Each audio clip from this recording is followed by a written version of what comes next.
Welcome back to the Make Time for Success podcast. This is episode number 200.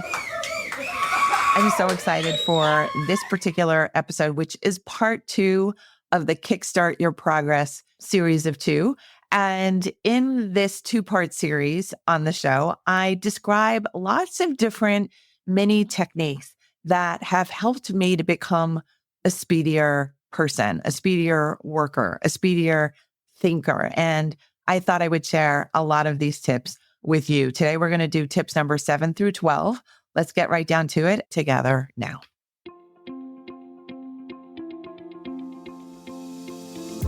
Hi, I'm Dr. Christine Lee, and I'm a psychologist and a procrastination coach.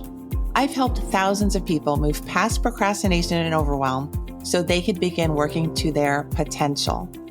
In this podcast, you're going to learn powerful strategies for getting your mind, body, and energy to work together so that you can focus on what's really important and accomplish the goals you want to achieve.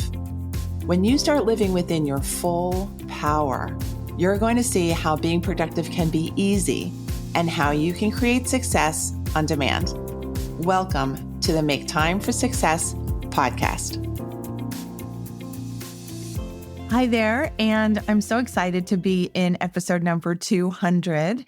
And I want to thank you for being a fan of the show and for listening week after week. Today, we're going to continue with part 2 of my series on how to speed your movements up. And in line with doing something speedily, and we're going to just get right down to it. So the first episode, which was episode number 199, I listed 6 ways to speed yourself up. So I'm going to start with tip number 7 today. And tip number 7 is to focus on one thing first. That sounds really basic, but I have to tell you, people really struggle with this particular tip because we're inundated with things to focus on. We have to do groceries.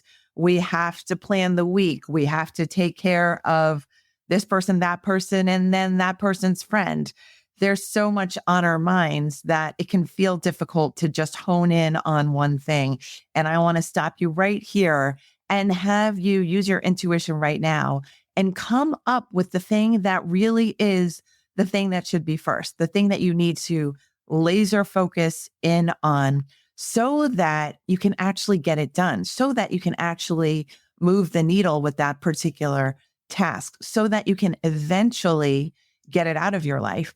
And as I was preparing to just press record on this episode, I was thinking to myself, you really need to get over the fact that everything feels so important, because what I like to do to speed myself up is to remind myself that actually nothing is that important. Nothing is so important that I need to slow everything down, that I need to give up my precious time in my life and drag things out. Nothing is that important. So remember to focus on one thing. Remember that nothing is so important that you should make yourself miserable and waste all your time, and then go for that one thing.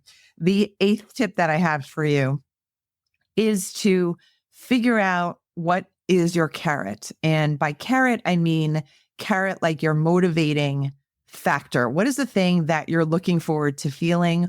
What is the little prize that you can promise yourself for when you finish this task that feels difficult in the moment and feels like a huge slog or time suck? Figure out what your carrot is. For me, it might be I get to walk the dog and be outside for 20 minutes and be relaxed. Or I get to go to the gym, or I get to not work for a while. Whatever your carrot is, figure it out, weave it into your plan of action, and then decide, I'm going to go for that carrot. I'm going to knock that carrot out right away. I'm looking forward to being able to enjoy the carrot, the reward, the result, that good feeling that comes when I'm done. That in itself, that task or that technique of designing a carrot for yourself will help you to do tip number 7, which is to focus on one thing. You're going to be able to just say one foot after the other when you know where you're headed and you know that there's a reward ahead. Now, tip number 9 is you're going to double your movements. And that is a really simple technique that I do without thinking all of the time. By double your movements, I mean that when you're waiting for dinner to boil or be fully cooked, you're loading the dishes that you have used for dinner prep, or the dishes that have accumulated over the course of the day, or those mugs that are on your desk or your partner's desk. We all know this. We've all been there. So just use that time where you're waiting for something else and double that use of time. So you can go up the stairs if your bedroom's upstairs like mine is, and then maybe tidy up there. And then you've done a little bit of exercise, a little bit of tidying, and your dinner is still safely cooking on the stove. You always want to remember to not forget the dinner on the stove, but you get what I mean. If you're setting a bath, if you're like my bathtub situation, you have a good 20 minutes waiting for that bath to fill. So what can you do in that 20 minutes? Double your movements. Don't think anything of it. Don't think that this is working twice as hard, because that kind of thinking is going to drag you down. You're going to think to yourself, I am light as a feather. I can't wait for that bath. I can't wait for this yummy dinner. I'm so glad I get to tidy my room when I'm already busy with something else. I'm not wasting any time here. So you get to be proud of yourself over the course of the day, periodically. And you just want to schedule these doubling your movement periods when you can. And again, it doesn't have to be super planned out. It can just be on the fly. The 10th tip that I have for you is a little bit trickier, but also important. I want you to know what your triggers are. And triggers are those things where you're either going to get upset, you're going to get derailed and distracted, or you're going to feel like you're not good enough somehow, or you're going to forget what you were doing in the first place. And there are, of course, so many other different triggers that we can have. Even the phone ringing could be a trigger for you. It could be, oh, well, you think every phone call coming in is so important that you have to abandon what you're focusing on. And that we could call a trigger, because it's going to trigger you to lose your focus.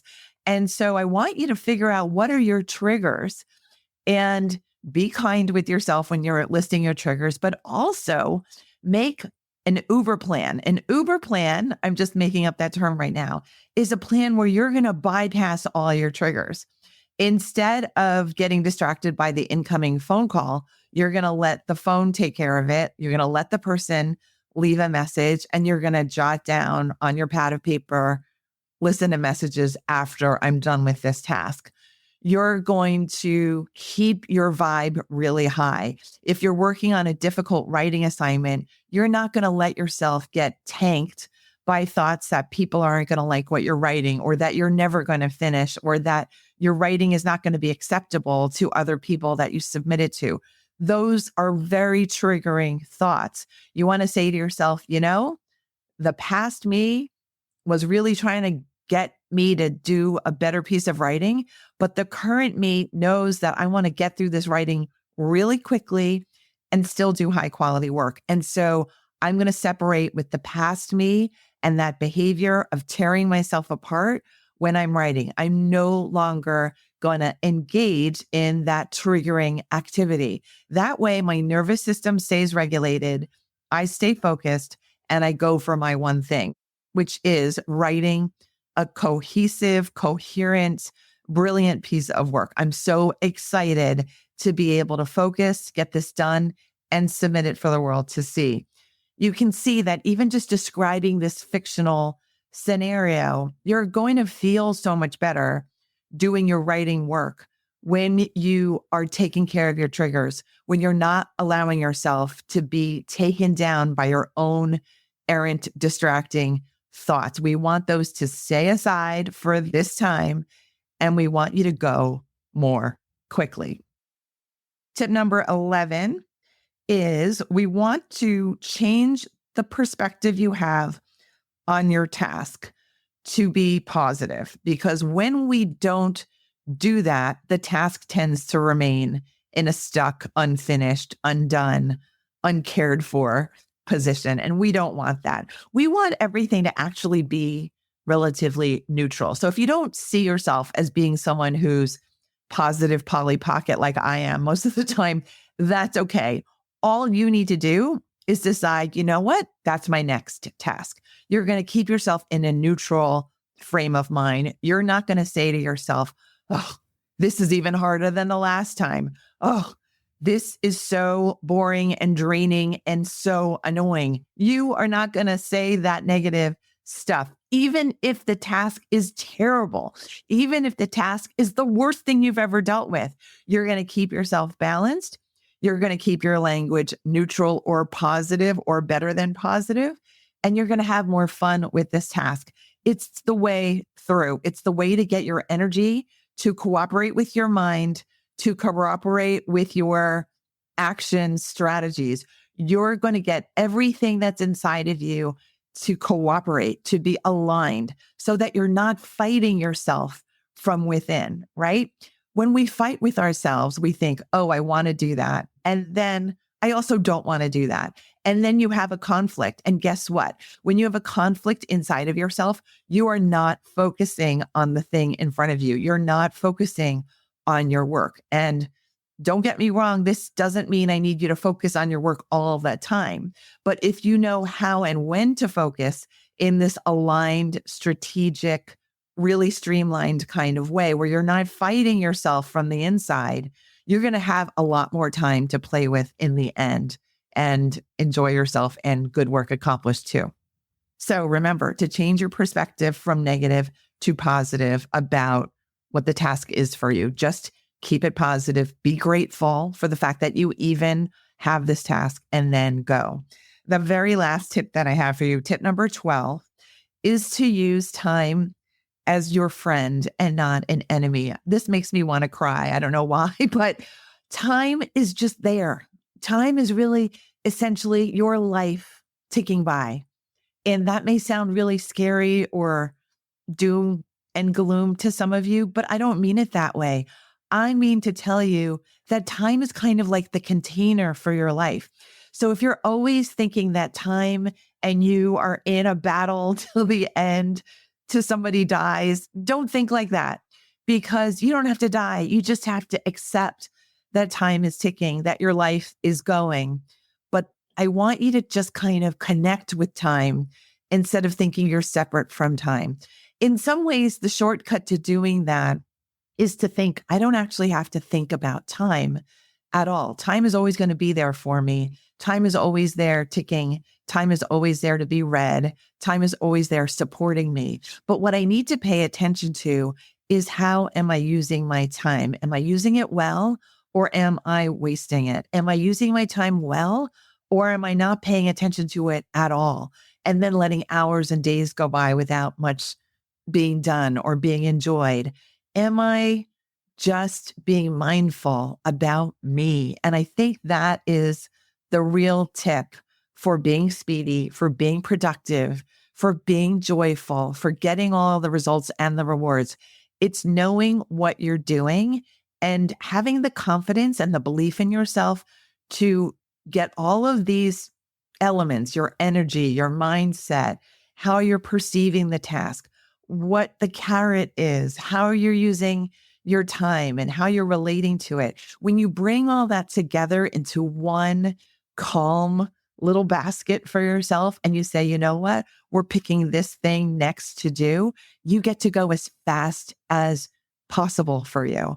And I can't wait to hear what happens when you let me know what happens when you speed yourself up, when you do not waste your time, when you have all the energy that you need at the end of the day and at the beginning of the day. I can't wait to hear your success stories. And I can't wait for you to implement these 12 tips that I've shared with you in episode 199 and episode 200.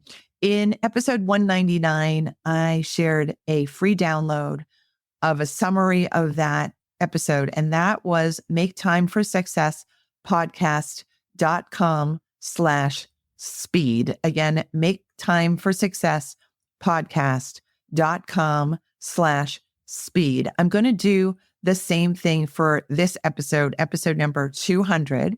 I'm going to provide another free download with a summary of these tips. And that download you can get at maketimeforsuccesspodcast.com/speedy, which is SPEEDY. And again, that's maketimeforsuccesspodcast.com/speedy. And I'm going to throw one more thing in here, if you don't mind. If you would love to help me celebrate 200 episodes of this wonderful podcast, this joy of my life, it's really a joyful, creative, fun project for me. And I can't believe we're at 200, but I'm also really excited about that. If you wouldn't mind helping me celebrate this milestone, please leave a 5-star review for the show. Make Time for Success podcast. It'll take you about 2 minutes or 3 minutes to leave a wonderful review. I would love that. It will help many more people get to know about the show and start to listen. And I would be so grateful if you did that in a 2 or 3 minute speedy event today. All right. I will see you guys in episode number 201 next week. Thanks again and be well. Bye. Thank you for listening to this episode of the Make Time for Success podcast. If you enjoyed what you've heard, you can subscribe to make sure you get notified of upcoming episodes. You can also visit our website, maketimeforsuccesspodcast.com, for past episodes, show notes, and all the resources we mention on the show. Feel free to connect with me over on Instagram too. You can find me there under the name Procrastination Coach. Send me a DM and let me know what your thoughts are about the episodes you've been listening to. And let me know any topics that you might like me to talk about on the show. I'd love to hear all about how you're making time for success. Talk to you soon.